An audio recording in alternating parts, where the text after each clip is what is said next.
పవన్ కళ్యాణ్ గారు గతంలో మాట్లాడిన ప్రభుత్వం రాకముందులో మాట్లాడినప్పుడు తప్పు చేసిన వాడిని గుడ్డలిపి కొడతాం, రోడ్డు మీద కొడతాం కొన్ని మాట్లాడారు కదా.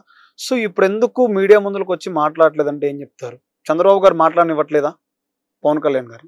ఇది కంప్లీట్ గా రాంగ్ ఒపీనియన్ అండి. అసలు పవన్ కళ్యాణ్ గారు అనే వ్యక్తి ఇంకొకళ్ళు ఎవరో డిమాండబుల్ గా వాళ్ళ డిమాండ్ ముందు పెడితే దాన్ని ఫాలో అవుతారంటే అసంభవం. అసలు మామూలు పెడ కాదు పవన్ కళ్యాణ్ గారు. ఆయన చెయ్యాలనుకున్నది 600 చేసి వదిలి పెడతారు తప్ప ఆళ్ళాపేరు ఇళ్ళాపేరుని ఆగే వ్యక్తి కాదు. అంతే. ఇంకా అసలు ఎవరి మాట వినరా ఆయన. ఆయన చెయ్యాలనుకున్నది 100%. తన నిర్ణయం తీసుకునేటప్పుడు ఆలోచిస్తాడు. 1కి 10 సార్లు ఒక నిర్ణయం తీసుకునేటప్పుడు 10 రకాలుగా ఆలోచిస్తారు ఆయన.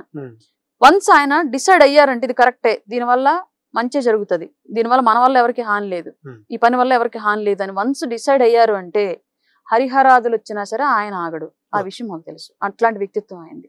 అట్లాంటి వ్యక్తి చంద్రబాబు నాయుడు గారు మాట్లాడొద్దంటే మాట్లాడట్లేదా అంటే నడవదు. ఎందుకంటే వంగలపూడి అనిత గారిని బహిరంగంగానే మాట్లాడిన విషయం మీకు తెలుసు, ఒక కేసు విషయం. అలాగే రీసెంట్ గా అమరావతి భూములకు సంబంధించినటువంటి డిస్కషన్ లో కూడా ఆయన అబ్జెక్షన్ పెట్టినటువంటి విషయం కూడా మీకు తెలిసిందే.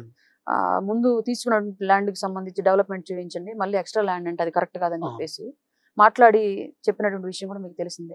ఇలా ఒకటని కాదు, టీటీడీ తొక్కిసలాట జరిగినప్పుడు కంపల్సరిగా జరిగినటువంటి తప్పిదం మన బాధ్యతే, 100% దీనికి మనం బాధ్యత వహించాల్సిందే. ఎవరి వల్ల జరిగినా మనం బాధ్యత వహించి ప్రజలకు క్షమాపణ చెప్పాల్సిందని చెప్పేసి ఆయన చెప్పడంతో పాటు TTD chairman Shri BR Naidu గారితో కూడా చెప్పించిన విషయం కూడా మనందరికీ తెలుసు. ఇవన్నీ ఆయన పొత్తులో ఉన్నప్పటికీ కూడా తప్పును నేను ఉపేక్షించను అని చెప్పేసి ఆయన వ్యక్తిత్వాన్ని ప్రజల ముందు పెడుతున్నటువంటి సిచ్యువేషన్లు ఇవన్నీ కూడా. కాబట్టి ఆయన ఎవరో ఆపితే ఆగారు అంటే అది మీ అపోహ అంతే. మాజీ సీఎం రానున్న కాలంలో రానున్న రోజుల్లో కూడా మళ్ళా పాదయాత్ర స్టార్ట్ చేయబోతున్నట్టుగా చెప్తున్నారు. సో ప్రజలు తన వైపు ఏమైనా మొగ్గు చూపించే అవకాశం ఉందంటారా? మళ్ళీ అంటే నాకు ఒక విషయం, మీరు ఆయన పాదయాత్ర అని ఎప్పుడని చెప్పినప్పుడు మీరు అడగండి ఫస్ట్. గతంలో 5 ఏళ్ల పాదయాత్ర చేశాడు, సమస్యలు ఏమి ఐడెంటిఫై చేశాడో రాష్ట్రంలో 2024 ఎలక్షన్ కి వచ్చే టైంకి ఆ సమస్యలు రెక్టిఫై చేశాడా లేదని అడగమని చెప్పండి. ఎందుకంటే ఇవాళ వాళ్ళు కూటమి ప్రభుత్వాన్ని ఏదైతే క్వశ్చన్ చేస్తున్నారో, మద్యం ఎందుకు అమ్ముతున్నారు అన్న క్వశ్చన్, నిషేధిస్తా అన్నావు, ఎందుకు నిషేధించలేదు? 5 ఏళ్ల పాటు నువ్వే అమ్మి ఇవాళ దేశంలో అతిపెద్ద కుంభకోణాన్ని రాష్ట్రంలో క్రియేట్ చేశావు. దాని మీద ఇవాళ విచారణ జరుపుతూ ఉంటే కుప్పలు తెప్పలుగా వాస్తవాలు బయటకు వస్తున్నాయి, పెద్ద పెద్ద తలకాయలని జైలు పాలవుతున్నాయి. వీటన్నింటికి కారణం ఎవరు? జగన్మోహన్ రెడ్డి.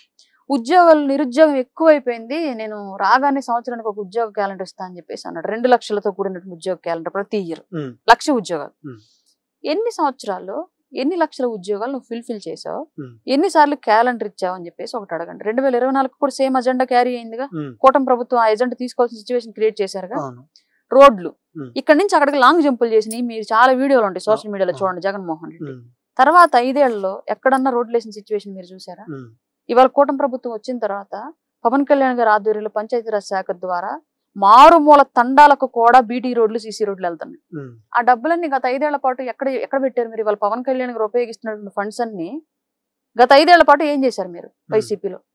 ఈ క్వశ్చన్ మీరు అడగండి.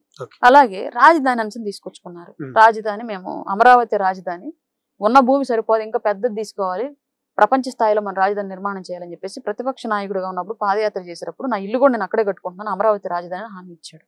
అసలు అధికారంలోకి వచ్చిన మరుక్షణమే తీసుకున్నటువంటి రాంగ్ స్టెప్ 3 రాజధానులు, అమరావతి రాజధాని కాదు కమరావతి అని మాట్లాడాడు. మళ్ళీ మొన్న ఎజెండాకి ప్రభుత్వం అదే ఎజెండా తీసుకుని వెళ్లాల్సి వచ్చింది 2024కి. అది ఎవరు చేసిన తప్పు? జగన్మోహన్ రెడ్డి చేసిన తప్పే. నువ్వు పూర్తి చేసి ఉంటే ప్రభుత్వం ముందు వాళ్ళ హామీ ఇవ్వాల్సిన ఛాన్స్ ఉండేది కాదు. ఇలా రైల్వే లైన్ తీసుకోండి, కేంద్రం ఇచ్చేటువంటి నిధులు ఇచ్చిన తర్వాత రాష్ట్రం నుంచి ఇవ్వాల్సిన నిధుల కోసం వెయిటింగ్ చేసి పెండింగ్ పడిపోయింది. ఇవాళ కూటమి ప్రభుత్వం వచ్చిన తర్వాత కేంద్ర ప్రభుత్వానికి అనుకూలంగా నిధులను కేటాయించి, భూమిని కేటాయించి, అన్ని అనుకూల పరిస్థితులు క్రియేట్ చేస్తే రైల్వేని స్టార్ట్ అయ్యి జరుగుతుంది, తొందరలో అయిపోద్ది. బట్ 5 ఏళ్ల పాటు ఏం చేశాడు జగన్మోహన్ రెడ్డి? సిపిఎస్, ప్రభుత్వ ఉద్యోగుల్ని అతిపెద్ద మోసం చేసి, చదువులేని వాళ్ళని మోసం చేశాడంటే అర్థం ఉంది, చదువుకున్న విద్యావంతులను కూడా మోసం చేశాడు జగన్మోహన్ రెడ్డి. సేమ్ అదే ఎజెండాతో మొన్న వచ్చాం మిమ్మల్ని. ఇవన్నీ ఎవరు చేసిన పనులు? జగన్మోహన్ రెడ్డి చెయ్యక, హామీలు ఇచ్చి చెయ్యక, ఐడెంటిఫై చేసి కూడా వీధి నువ్వు తిరిగి ఒక సమస్య ఐడెంటిఫై చేసినప్పుడు నీ చేతికి అధికారం వస్తుంది, అది క్లియర్ చేయాలి. పవన్ కళ్యాణ్ గారు ప్రజా పోరాట యాత్ర ఎప్పుడో చేస్తే 10 ఏళ్ల పాటు ఆయనకు అధికారం లేకపోయినా సరే అది మైండ్ లో పెట్టుకుని ఆయనకు అధికారం వచ్చిన మరుక్షణం వెళ్ళి తండాల్లో కూర్చున్నాడు. ఉత్తరాంధ్ర మొత్తం ఇవాళ అడవుల్లో కూడా రోడ్లు వెళ్తున్నాయి అంటే ఆ రోజు ఆయన గమనించాడు అక్కడ బాధ. అడవుల్లో కూడా డ్రింకింగ్ వాటర్ వెళ్తున్నాయి అంటే ఆయన గమనించాడు ఆ రోజు. ఉద్దాన సమస్య ఆ రోజు పెద్ద ఎత్తున తీసుకొచ్చింది పవన్ కళ్యాణ్ గారు. నాయకుడికి ఉండాల్సింది పెట్టుకున్న అంశం మీద, ఎంచుకున్న లక్ష్యం మీద కమిట్మెంట్, ప్రభుత్వం మీద కూర్చుని కుర్చీ మీద కాదు కమిట్మెంట్ కావాల్సింది. పవన్ కళ్యాణ్ గారు ఆయన అధికారం లేకపోయినా సరే సొంత డబ్బులతో చేయగలిగినది చేశాడు. ఇవాళ ఆయన చేతికి అధికారం వచ్చాక ప్రభుత్వ డబ్బుని ప్రభుత్వం నుంచి ప్రజలకి ఎలా ఉపయోగించాలో అంత పర్ఫెక్ట్ గా ఉపయోగిస్తున్నాడు పవన్ కళ్యాణ్ గారు. నీకు నాయకత్వం చేత కాకపోతే జగన్మోహన్ రెడ్డి పవన్ కళ్యాణ్ గారిని చూసి నేర్చుకో, అది చెయ్యాల్సింది. ఇవాళ నువ్వు మళ్ళీ పాదయాత్రకు వస్తే నిన్ను వీళ్ళందరూ అడుగుతారు, మహిళలు వస్తారు ముందుకి, ఎందుకు నిషేధించలేదు మద్యం అని ఏమంటారు. కొంతమంది లాస్ట్ 5 years లో ఏజ్ లిమిట్ దాటిపోయిన వాళ్ళు చాలా మంది ఉన్నారు. వాళ్ళందరూ వస్తారు, ఏం సమాధానం చెప్తావు? బొచ్చే మంది చనిపోయారు కల్తీ మద్యం దాగి. వాళ్ళందరూ భార్యలు వస్తారు, వైదవ్యం పొంది వాళ్ళ బిడ్డలు ఉన్నారు రోడ్డును బడి, చిన్న చిన్న బిడ్డలు, వాళ్ళందరూ తీసుకొని వస్తారు, ఏం సమాధానం చెప్తావు? అవన్నీ ఆన్సర్ ముందుగానే రెడీ చేసుకుని బయటకు రమ్మని చెప్పండి జగన్మోహన్ రెడ్డి.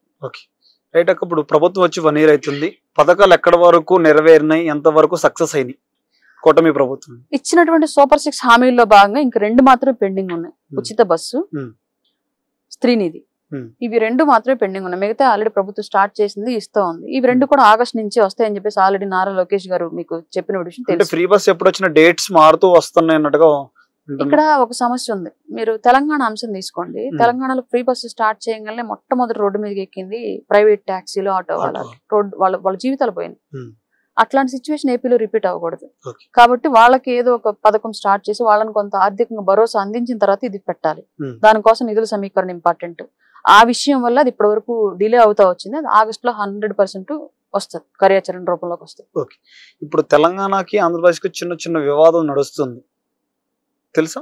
నీటి సమస్య గురించి తీసుకపోతే ప్రజలందరికీ, తెలంగాణ ప్రజలకి ఇబ్బంది అవుతుంది అంటున్నారు. సో ఖచ్చితంగా చంద్రబాబు గారు ఖచ్చితంగా తీసుకుపోవాలి అంటున్నారు. మరి ఇది ఎలా చూడొచ్చు మనం? విభజన హామీల్లో భాగంగా అప్పుడు కాంగ్రెస్ ప్రభుత్వం విభజించేటప్పుడు ఆ రోజు పవన్ కళ్యాణ్ గారు తెలంగాణ వాదాన్ని, ప్రత్యేక తెలంగాణని విమర్శించాడు అని చెప్పేసి వాళ్ళకి కూడా కొంతమంది రెచ్చగొడుతూ ఉంటారు. కానీ ఆ రోజు ఆయన విభజన వ్యతిరేకించారు, విభజన జరిగిన తీరుని వ్యతిరేకించారు. ఆంధ్రప్రదేశ్ కి కొన్ని రకాలుగా అన్యాయం జరుగుతోంది, తెలంగాణకి కొన్ని విషయాల్లో ఇబ్బంది జరుగుతుంది, కాబట్టి కరెక్ట్ గా మీరు విభజించండి అని చెప్పేసి ఆ రోజు పవన్ కళ్యాణ్ గారు గొంతెత్తారు. ఈ రోజు ఆ సమస్యలు కొన్ని ఐడెంటిఫై అవుతున్నాయి. మీరు ఆ విషయం గమనించినట్లయితే 10 ఏళ్ల రాజధాని హైదరాబాద్ గా ఉండాలి అనుకున్నప్పుడు పెట్టినప్పుడు దానికి సంబంధించి ఇక్కడ ఎంతవరకు ఆంధ్రప్రదేశ్ కి వెళ్లాలన్నది ఎలాంటి నిర్ధారణ జరగల. అలాగే నీటి విషయంలో, అలాగే విద్యుత్, మీకు తెలిసినంత విద్యుత్ కూడా సాగర్ సంబంధించి వాటాలు ఉన్నాయి.